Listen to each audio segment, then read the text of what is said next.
Behind every legend, there's a line that they cross. This is Behind the Lines, where power, betrayal, and legacy collide. Before Ghosts built an empire, before Walter White broke bad, there was Franklin Saint. Snowfall showed us the rise of crack cocaine in LA and the cost of power when the streets and the system both have their hand in your fate. Today in this video, we are going to break down the most unforgettable deaths in Snowfall and the moments that defined the war that Franklin and his empire rose to and eventually fell and succumbed to.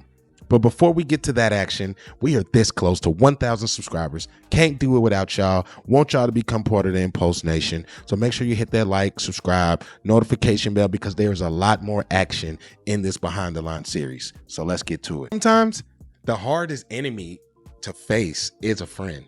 Kevin wasn't just family, but when he made the reckless move that could have put everything in jeopardy, selling to the Mexicans, being angry that his cousin was shot, being angry that his other cousin was killed, Kevin wasn't thinking logically. So Franklin had to make a choice. That gunshot didn't just kill Kevin.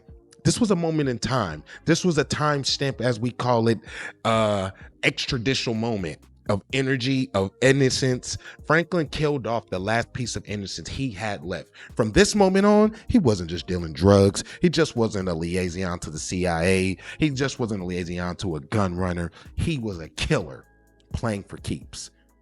I always did like the character Manboy. I always thought that they should have introduced him a little bit later. He had elements, he had swag, he had charisma, and, you know, sharply dressed, other side of the hood.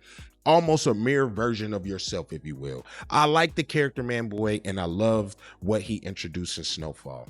But Manboy, he was a little bit too greedy. Manboy was a little bit too ambitious. Manboy always thought that he was 3 steps ahead, but Franklin reminded him, this is the game. Slick, ambition, and greed. Manboy wanted to take Franklin out, but the last mistake that Manboy made was thinking that he could out-talk his way out of the death sentence that led to the chain reaction of the beef with Scully, of the killing of some of Leon's friends, of the taking over of Compton. Manboy made decisions and didn't think about the ramifications down the line, which eventually led to Franklin making the ultimate choice. And I believe season 4 opens the door for the villain arc that led to the downfall of Franklin. But I love him in season 4. Without hesitation, he had to put him down and proving once again that anybody who got in his way would not live to regret it.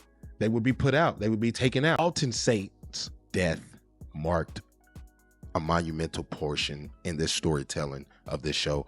Alton Saint's death actually showed us you can't run from your fate. You can't run from your past. When you make decisions, there are consequences and repercussions. You cannot escape the CIA. Alton thought he could outrun the consequences of exposing Franklin's game, Reed Thompson, the CIA, former Black Panther, so you're already on the radar of the government. But he forgot one thing. Reed Thompson doesn't leave loose ends. He kills everyone off. He closes the door. Reed is a very efficient agent and officer. I will say that. I will give Reed credit. There's a reason why he has the job and he is in charge of the decisions that he makes. When Franklin turned his back on his own father, it was clear. Family didn't matter anymore. It was only about the bag. It was only about the empire. It was only about the money. It was about survival.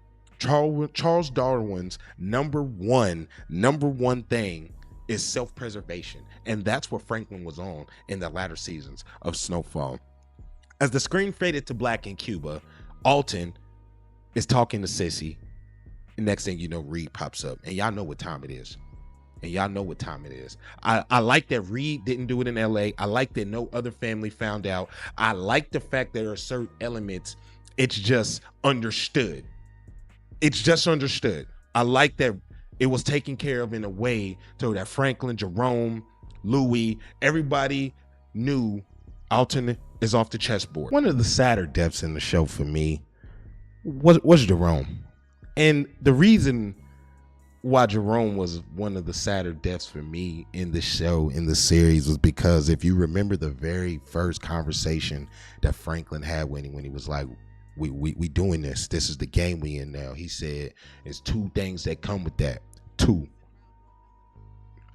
I believe Jerome fell victim to circumstances, fell victim to loyalty, fell victim to family, and ultimately he paid the price for it. Jerome never wanted to be a kingpin. He just wanted business, family, and a way out of doing things to stay out of the police's face. He didn't want to be hustling dime bags for the rest of his life. But when you in it and you really loyal and about that, and you standing on your 10 toes, you in it. There is no escape. Jerome's death wasn't just a tragedy. It was a breaking point. It was the moment we saw Franklin lose more than just an uncle. He lost the last person, the very, very, very last person that truly had his back. And when Jerome said, "I'm done," it hit different because we knew he really was done. And I think the tragedy in Jerome's death shows not only the villainous side that Louis introduced herself to us as at that portion of the story. Jerome's death also showed us she really didn't care that weeks and moments in the show before he poured out his heart to her. "What am I supposed to do with that?" was her exact words. Jerome's death should have been avoidable.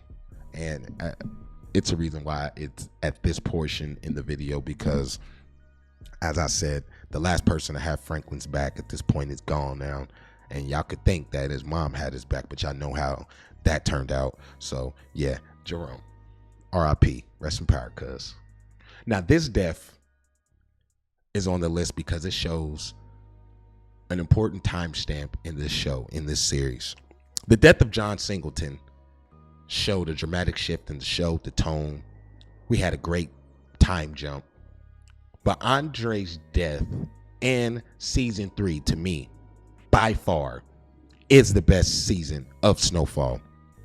And the reason why I say that is because Andre's death literally is Franklin breaking out of the mode as not only a drug dealer, as not only a known killer, not only a neighborhood thug, but now he's taking on the city on a whole grander scale. R.I.P. John Singleton, first and foremost. We cannot have this show without you. It's loosely based off of Freeway Rick Ross, as he said that, and it has been mentioned online in many forums. Andre wasn't just a cop. He was a father. He was a man who saw his community being destroyed, and he wanted to stop it. He wanted it to be done. He got his daughter hooked on rock. People getting drugged by cars. People being taken over. Shootings, lootings, burnings. Literally erosion of a neighborhood that he works in. But in Franklin's world, it was either you be the hunter or you be hunted. Andre tried to bring Franklin down with help, with inside help, reporters help, government help. The lady who grew up, Teddy's op at the time, who gave him the inside to even go tear up Franklin's house and steal the information. But deep down, but in the end, the game is bigger than Andre. Andre didn't figure that out. Franklin didn't just kill a man. Franklin didn't just down a cop. Franklin killed his conscience. That's when he shifted. That's when he became the saint. And that is the moment he fully embraced the monster he was becoming. In Snowfall, death wasn't just about the streets. Death was the cost of ambition. Franklin built something bigger than himself with the help of the government, loosely Freeway Rick Ross, loosely feeding a war in Central America, loosely doing a lot of things. But at the end, he couldn't even stop the inevitable. Because in the drug game, you either rise or you fall. Which Snowfall death impacted you the most in this story? Which Snowfall death did I not put in this list? Which death do you think needs more exploration in Behind the Lines? Till next time, King of the Podcast, Casual Gamer, the Contrarian. Tap in, let me know in the comments. We out.